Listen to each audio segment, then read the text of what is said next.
Hey guys, this is Noah with Learn Meta Analysis, and I have been using Linux for about 6 weeks now, and I just realized I never told you guys how it was going. So I'm going to give you the short answer. I'm not going back to Windows, and I'm certainly not going back to Mac OS. I absolutely love Linux so far. So let me give you a few reasons why I like it. I'll talk about the one or two things that I can't get to work because these are things that I think are going to be important to other of us who are students or academics in general. But broadly speaking, if I had to give my opinion on this, I would say I'm not using Windows anymore because I'm not. I'm not using Mac because I don't have one and I don't really plan on buying one.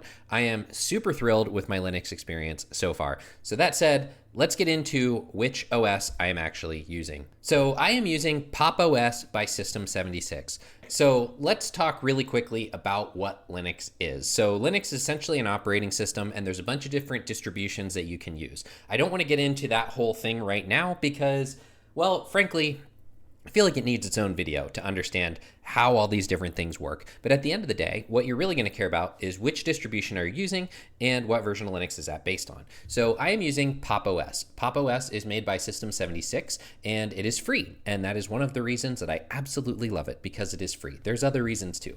But I'm using Pop! OS, which is based on Ubuntu. Now, one thing I will note is that Pop! OS is based on Ubuntu 22, and there is a 24 version, which is newer. However, I will say that this has not been a problem for me. I have not had any issues whatsoever with compatibility with any software that would normally work on Linux or anything like that. Now, I've been asked a couple of times by my friends, why did I choose Pop! OS?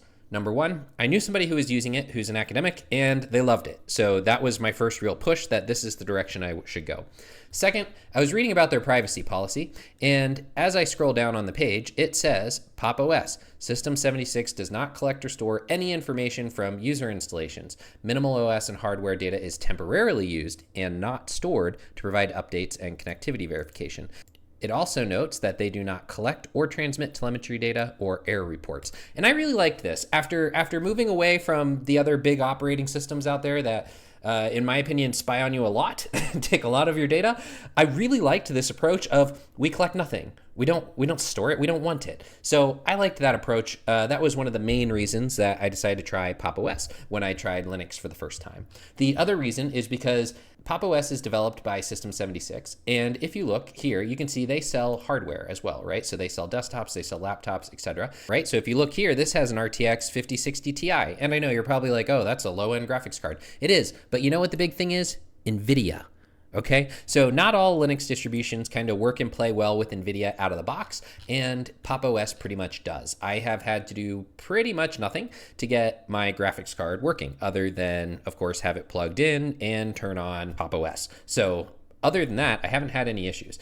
So why do I like Pop! OS? This is probably the question that you may be wondering. The reason I like it is because, number one, as with most things Linux, you can customize it, a lot of things about it to be the way you want it to be. The main thing that I like about it is, for me, I was kind of operation system agnostic. I use Windows sometimes and I use Mac sometimes, and there's things I like and dislike about both. And for me, personally, I feel that Pop! OS finds the happy medium that has my favorite features of a Mac and combines them with some of my favorite features that I would normally expect to see on Windows, and then takes away 99% of the annoyances that I have with both of those systems. So you can see here, this is the standard interface. I'm realizing as I'm saying this that you guys can't actually see the top bar, and I'm sorry about that. There is a top bar that goes across the top of the screen where I can switch between workspaces, applications. It's got the date and time and the calendar, and over on the right hand side is where you have like your power button to turn it off and your controller for volume and Wi-Fi and all those things. Like on Windows, those would normally be in the bottom right. Here they're in the top right. The other thing that I think is really cool is with Pop! OS, I have made it so that this dock appears or disappears when I have Windows open. So one thing that is also really neat, again, it's not unique, I don't think, to Linux. It's just something that I've started using more and more when I'm using Linux, is pushing what they call the super button, which is just the Windows button on my keyboard. So I press that, and let's say I want to search for Writer. And so I'll open up Writer. And you can see as I've opened up Writer, my dock goes away. If I want it to come back, I just mouse over it and it comes right back. I will say this has been pretty much flawless for me so far. I really like it being off the screen when I don't need it. And then I like that it comes right up when I do need it. One of the other things that I like is when I push that super button, I can search for anything on my computer here and it finds it, usually the first time, very quickly. I really like that feature. I know other operating systems have that too, but guess what? It's here, it works. So one of the other things that I will show you is what they call the applications. This is where you have all of your different programs. So you can see I have JASP for stats. I have R for stats. You'll see I have Steam, and I've been playing The Last of Us Part 1. Pretty fun game. I've really enjoyed it so far. So Visual Studio Code, that's another one people probably wonder about. Zotero works great. Zoom works great. VLC Media Player works great. I really haven't had very many issues. So this brings me to... There is only one thing that I have run into an issue with that is actually a problem for my work. And that is that the way that we usually write papers is I'll write them in Google Docs or I'll write them in Overleaf. Now, if I write it in Overleaf, it's no problem. Overleaf works great. It's a web app, no issues. The problem I encounter is when I write a document in Google Docs with multiple authors, and we are, for example, tracking changes, right? Because we're working on a revision. And maybe we need to submit that revision with the changes tracked. The problem is in my field, they want you to anonymize that file. Now, when you get that ODT file or doc file from Google, right, it brings it into Word. And I can open that, no problem. I can open it with Writer, LibreOffice Writer. I can open that with OnlyOffice. And I'll show you what OnlyOffice is because a lot of people have seen LibreOffice Writer, but they haven't necessarily seen OnlyOffice. So OnlyOffice is a little bit more Windows-like in terms of Microsoft Word, but it does essentially the same things as Writer does from LibreOffice. So I have both simply because I was trying both out to see which one I liked more. P.S. Both are free. Awesome. So the only issue I've had is, let's say I bring that file in here and I need to anonymize who made those track changes. I have not found a way to do that. Now, everything you find online is going to tell you to like different workarounds and ways that you should be able to do it. But for example, if you see here, it says that there's author, you just make that blank, blah, blah, blah, save your file. Well, guess what? It wasn't getting rid of the actual author information in here in either OnlyOffice or in LibreOffice Writer.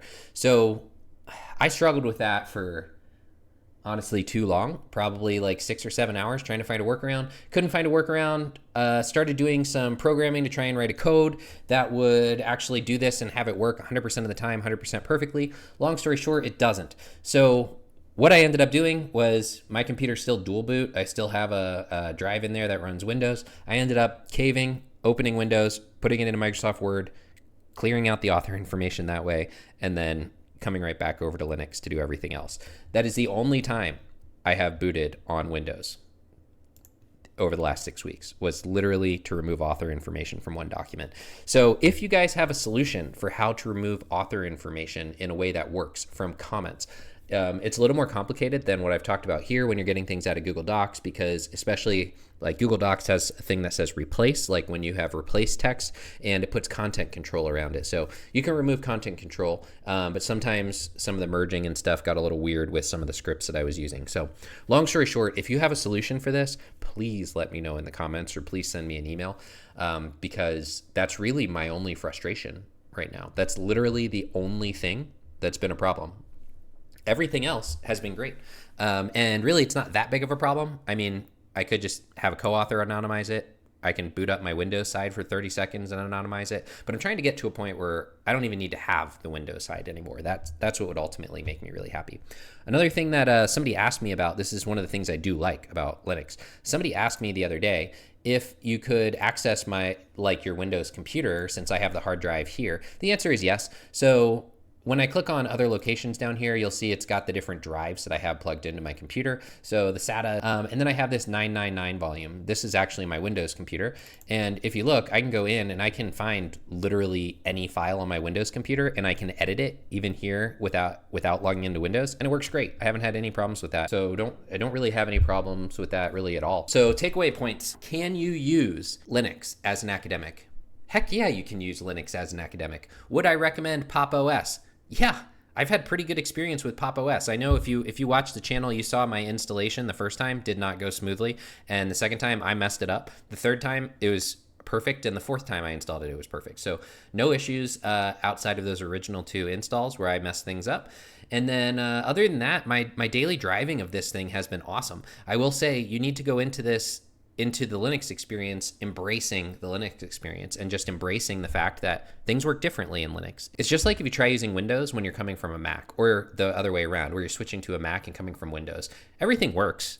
There's just a little bit different ways of doing it sometimes. As an example that I will give you, you can see I have like Google Calendar down here. This is a progressive web app, okay? So the way that you set up a progressive web app in Windows is a little bit, it's actually very, very similar, but when you set it up in GNOME, which is the desktop environment that Pop! OS is using, I think they have a version called Cosmic, but I think what you see here is still GNOME. Cosmic is based on GNOME, if I remember right. Somebody will correct me if I'm wrong. But basically what happens is it creates a file for your progressive web app, and then I created an icon for that file to go with it so I could pin it to the dash here. So it's not a hard thing. Now, another question that somebody asked me about is, do you need to use command line all the time? Are you always typing in your terminal? Like, oh, I heard on Linux you need to use your terminal a lot. Well, I can give you an example. I'm going to close this. I took terminal off down here because I don't use it hardly ever. Literally the only times I have used terminal, other than when I wanted to, so like sometimes I use terminal commands to open up Olama or start an Olama server or something like that. Like other than times I wanted to, the only times I had to was when I created 3 icons. This one here for my NVIDIA GPU monitor, which is just basically creating a way for me to monitor my GPU usage. Second is when I created this Start Open Web UI button. And third is when I created this Stop Docker button. Those are the only times that I had to use the terminal that I can remember. So the other thing that I want to mention here is Linux probably seems scary to a lot of us. And like terminal itself might seem scary to a lot of us. But something that I want to point out is Linux is incredibly well documented because so much in the Linux world is open source. So what I did is when I got stuck with something, like I didn't know how to make a progressive web app work, I just simply went to a large language model, asked my question, I specified that I was using Ubuntu, and everything was great. It told me exactly what to do. So I was able to learn all of those things really, really quick. To wrap up, because I don't want this video to go on forever, I plan on continuing to use Pop! OS. I know a lot of people like to hop between distributions and try different ones. I'm not that guy. If I find something I like, I'm pretty much sticking with it until I have a reason not to. Right now, I see no reason to switch to any other distribution. I am very, very happy with Pop! OS. Next question people ask me is, well, that's on Ubuntu 22 long-term stable. Don't you want to be on 24? I don't care. That's where I'm at. I don't care. I want something that works. I want something that's stable. This has been very stable for me. I haven't had any issues whatsoever in terms of stability. Everything's been running great. They push through OS system updates occasionally. One of the other things that's cool about Linux, you don't want to download the update? Don't download the update. It's not going to force it on you. I love that. So basically what I'm saying is I've been very happy with Pop! OS. If you don't like the look and feel of Pop! OS that you see here, but you want to try Linux, my recommendation for what you would try, and I have not tried this distribution, I'm just going off everything that I see on Linux Land on YouTube, is Linux Mint looks very, very, very similar to what you would normally have in Windows. So if I have a friend who's asking me and they're not super technically inclined, but they want to try Linux, I'm probably going to point them towards Linux Mint because it also runs off Ubuntu. But for example, like the start button, the equivalent of the start button is in the bottom left, like it used to be on Windows and things like that. So I think Linux Mint is probably the sweet spot for a lot of people who are coming away from Windows for the first time and maybe have never used a Mac. I think Linux Mint might be the answer. But for me, having gone between different operating systems, I love the look and feel of Pop! OS. And I love knowing that Pop! OS isn't collecting a bunch of data about me and sending it off to some server and then reselling it to some other company so that they can do marketing. In fact, I actually thought the other day, I was like, you know what? I can't remember the last time I saw an ad because like I use an ad blocker on my web surfing. So I'll wrap up this video here. I'll just say I think it's very possible to use Linux for work. I have had almost no problems. The only problem I really have that's a real thing for me is this issue of able to remove author data from Google Docs. So it's a very specialized issue that I have that nobody else might run into. But for me, that's a problem. I'm going to find a solution. It's just a matter of how much do I want to fight with it versus, the twice a year I need to go grab a revision that was done in Google Docs and somebody else didn't anonymize it. How often do I need to fire up Windows just to do that? So for me, I am thrilled with this. Thank you guys so much for listening. If this is helpful to you, please like and subscribe to help support the channel. If you have any questions whatsoever, about getting started with Linux. I'm happy to help for what I know. I actually thought about creating a second channel about helping people get started with Linux because my experience has been so good. I don't want to go through the effort of keeping a second channel alive. So I think what I'm probably going to do is just when I find something that's like, if you're getting started on Linux, you got to know this, I think I'm just going to make that video and put it on this channel. So that said, I hope you guys have an absolutely wonderful afternoon. Thank you so much for your love and support. If you have any questions, let me know. If you have a different distribution that you really like, please let me know. Just know that I'm not the person who's going to be like wanting to be on the cutting edge with rolling releases where things aren't stable. I really like stability. I don't want to have to think about my operating system. I want it to get out of the way and let me do my work. And for me, Pop! OS is staying out of the way and letting me do my work. So I will see you guys in the next video. Thank you.